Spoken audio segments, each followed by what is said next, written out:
Gunsmoke. Brought to you by L&M, the cigarette you want in the pack you want. Familiar standard pack and new crush-proof box. Live modern. Smoke modern. Change to L&M.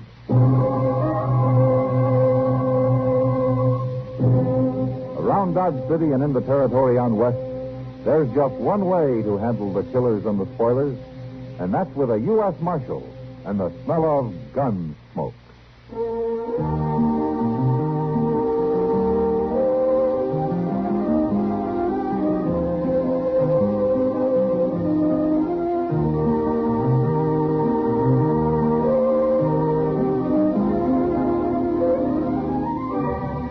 Gunsmoke, starring William Conrad. The story of the violence that moved west with young America. And the story of a man who moved with it. I'm that man. Matt Dillon, United States Marshal. The first man they look for and the last they want to meet. It's a chancy job, and it makes a man watchful. And a little lonely.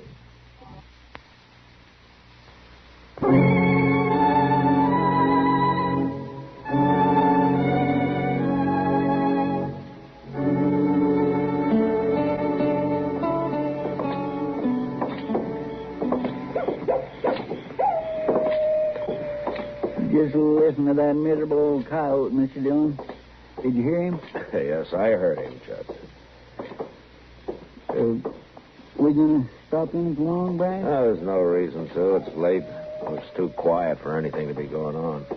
Well, what I was thinking, I sure could do with some beer to go to bed on, if anybody was buying.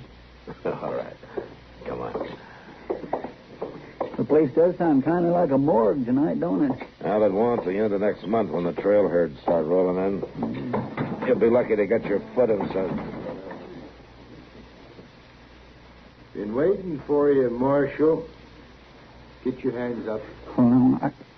Yeah, sure, Red. I won't argue with a shotgun. That's what we figured. Take his gun, Red. Yeah.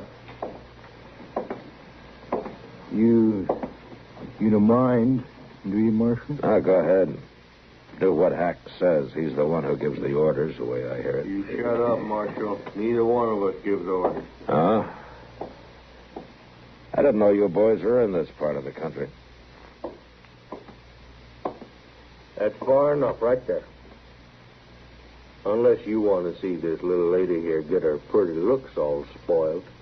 Matt, I tried to think of some way to get word to you. That's all right, Kitty. Just take it easy. Yeah, that's the idea, Marshal. You too, just take it easy. Everything'll be all right. You got what you came after, Hack, or are you still trying to get it? We got it. We've been through all the boys' pockets, along with the safe and the cash box. Just fixing to leave when you stumbled in. We didn't have a chance, Matt. They walked in with the shotguns and said Kitty'd be the first one to go. Forget it, Doc. These boys, Tollett and Slade, are wanted in a half a dozen states for bank robbery, state.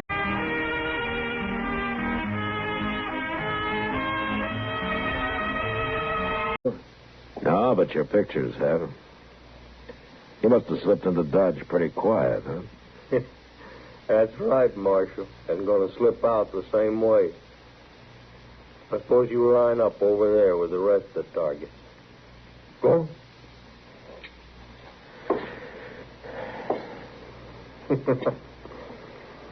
Kind of expected more out of you, Marshal, from what I heard about you. Is that so? Reputation's mighty easy to come by sometimes. All right, all of you.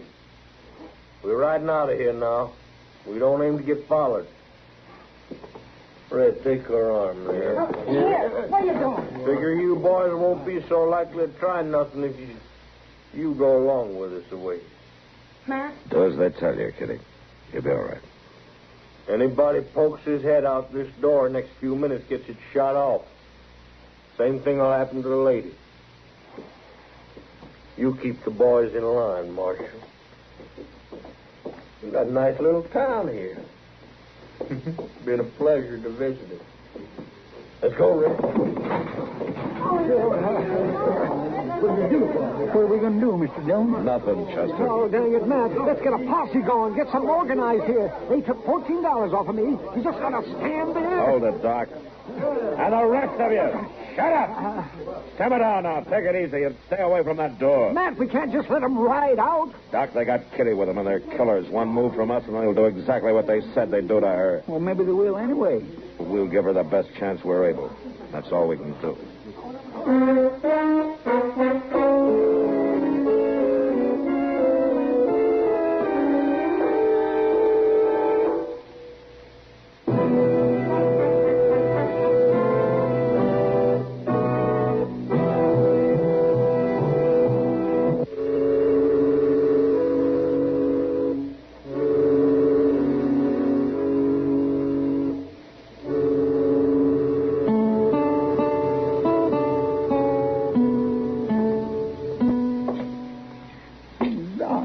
And I just can't figure it, Mr. Dillon.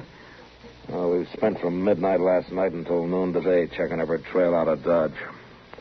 Till Beale and his scouts have worked the river bottom for 10 miles each way. Yes, sir, I know. The whole countryside's on the lookout for them. 2 men and a woman. They can't just disappear. Well, they sure done it so far. Yeah, they've sure done it so far. Come on, Chester, let's walk up the street and get something to eat, huh? All right. First time in all my recollection, I ain't had no appetite to speak of. Well, it won't help Kitty. You need to starve yourself. I got kind of a bad feeling ain't nothing going to help her, Mr. Dillon. Why not? I figure they've had time now to get far enough away they won't need her no longer. Why don't you shut up? Chester, I'm sorry. I didn't mean to talk to you like that. I reckon I understand. Yeah, I guess we both do. Well, good afternoon, Matt. Chester. Hello, Doc. Did you find any trace of them? No, nothing. You, have a bite to eat with us? Well, I just ate about an hour ago, but I might sit down with you for some pie and some coffee. If Chester can spare a little. I ain't thinking much about food today, Doc. Oh, is that so? Well, Chester, if you ever reach my age, you'll realize come fire and brimstone, chaos and calamity, the first thing a man better look out for is his stomach. Yes, sir. So as he starts going off his feed, he starts going downhill. You betcha. And when he starts to go down...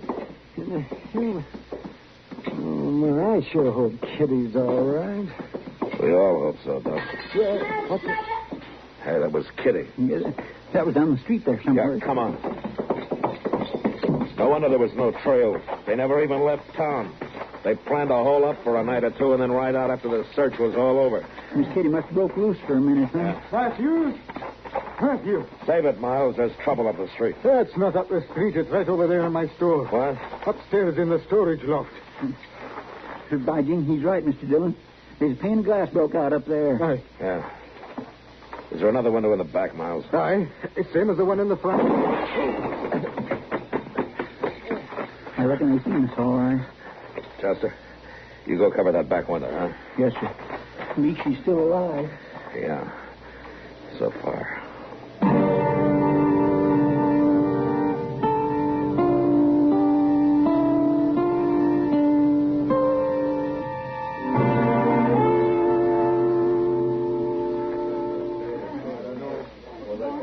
They're certainly mighty quiet up there, Matthew. Nothing to talk about, I guess. Well, they know they can't get out of there. No, Doc, and we can't get in. Matt, suppose we set fire to the building. Oh, no, you're not. You're not setting fire to my store. Not if they stay up there for the next year, you're not. If they just didn't have Kitty up there with them, it'd be easy. Yeah, sure. Just wait for them to starve out. Or else burn the place down. Will you stop saying that, Doc? Well, it's going to be dark before long, Matt. Yeah, I know.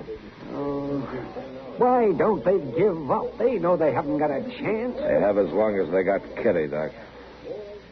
I don't know. Maybe they're finally ready to talk. Hey, Red! Hack! Careful, man. You're beat and you know it. Why don't you throw your guns out of that window and come on down? Suppose we throw the lady out instead, Marshal. Look, both of you. If anything happens to her, you know what to expect. And if anything happens to us, she knows what to expect. Why don't you go on home, Marshal? Take that crowd of yokels with you. We can hold out a lot longer than you can up there. But maybe not longer than the lady can. Oh, so help me if I get my hands on his Hack, suppose we get together and talk it over, huh? Maybe we can work something out. Get together how? You aiming to come up here and visit us? Unless you want to meet down here in the street. Yeah, you'd like that, wouldn't you? Well, what about it? Come by yourself? Without your gun? Yeah, sure. Anything you want. Now, wait a second, man. All right, Marshal. Deal yourself in. You gone clean out of your mind, man? You know any other way I can get into that storage loft, Doc? Yeah, but without a gun? What? Matt, you're just a plain doggone fool. Maybe. But there's times when being a fool's about the wisest thing a man can do. You're saying this is one of the times? I don't know, Doc. But I sure hope so.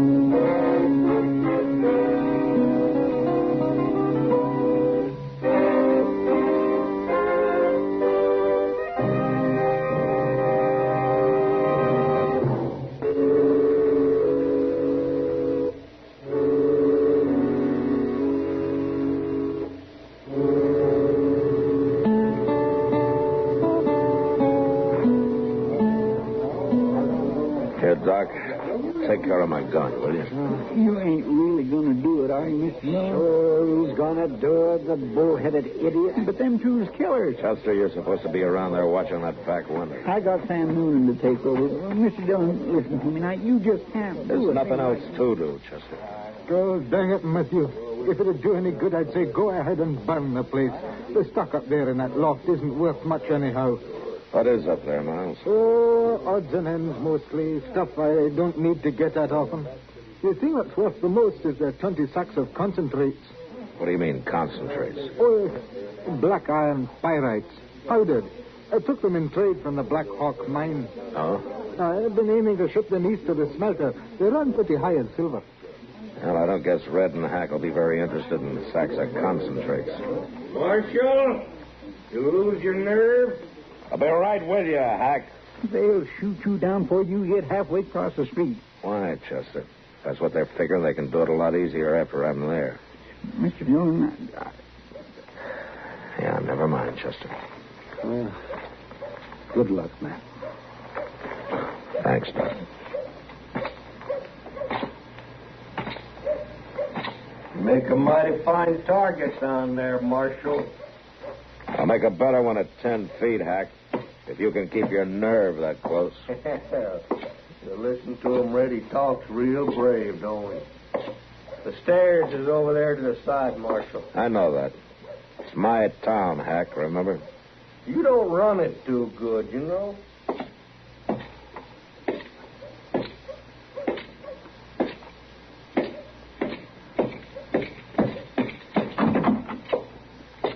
Hurry up, Marshal, before one of your boys down there gets notion. Are you worried, Red? You'll never see the day. Shucks. He's like a little lamb in a loading chute. Matt, you shouldn't have done it. They're not going to let you out of here. Take it easy, Kitty. I'm sorry, Matt. You all right? You wouldn't have done a fool thing like this if it weren't for me being here. Sure I would have. It's part of my job, Kitty. Teaching boys like these a little respect for the law.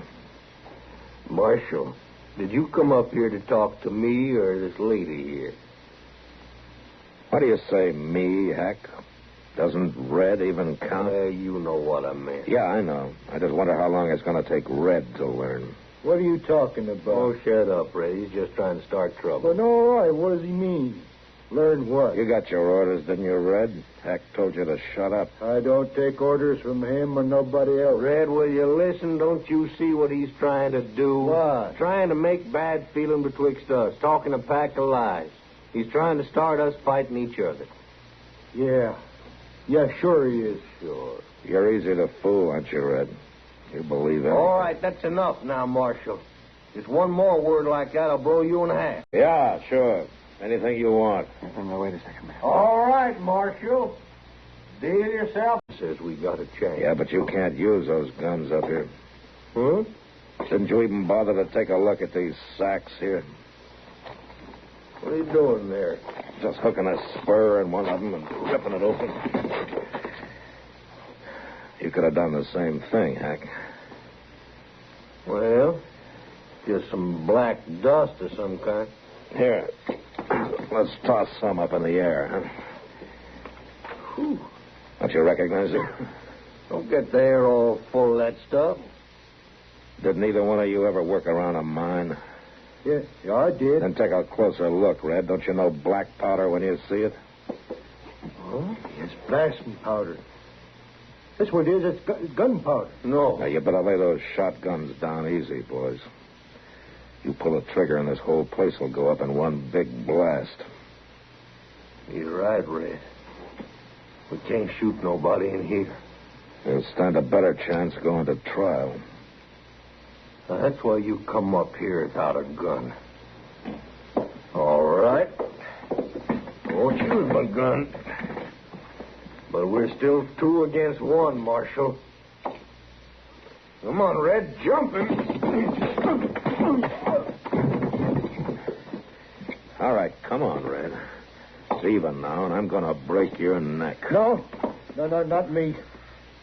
You win, Marshal. All right, then help Hack onto his feet.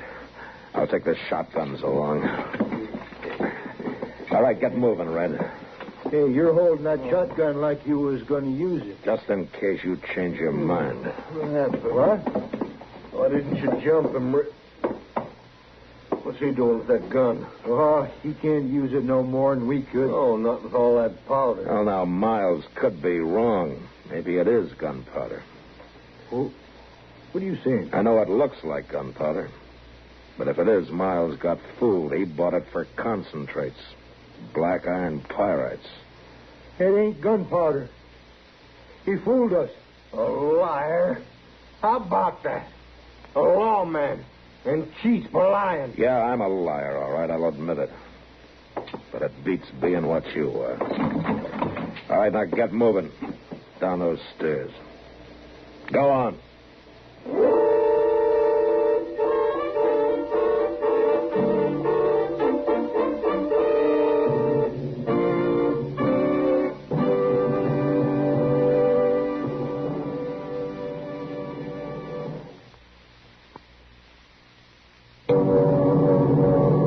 On the frontier, you could tell what part of the country a man was from and how he made his living from the saddle he rode. Center fire, 3/4 rig, Cheyenne wool, Mexican, California, or McClellan. The only trouble was, you still couldn't know whether he was out to kill you or not. Gunsmoke. Produced and directed by Norman MacDonnell, stars William Conrad as Matt Dillon, U.S. Marshal. The story was specially written for Gunsmoke by Les Crutchfield, with editorial supervision by John Meston. The music was composed and conducted by Rex Corey. Sound patterns by Tom Hanley and Bill James. Featured in the cast were Lawrence Dobkin, Ben Wright, and John Daner. Parley Baer is Chester, Howard McNear is Doc, and Georgia Ellis is Kitty. Join us again next week for another story on Gunsmoke. This is the CBS Radio Network.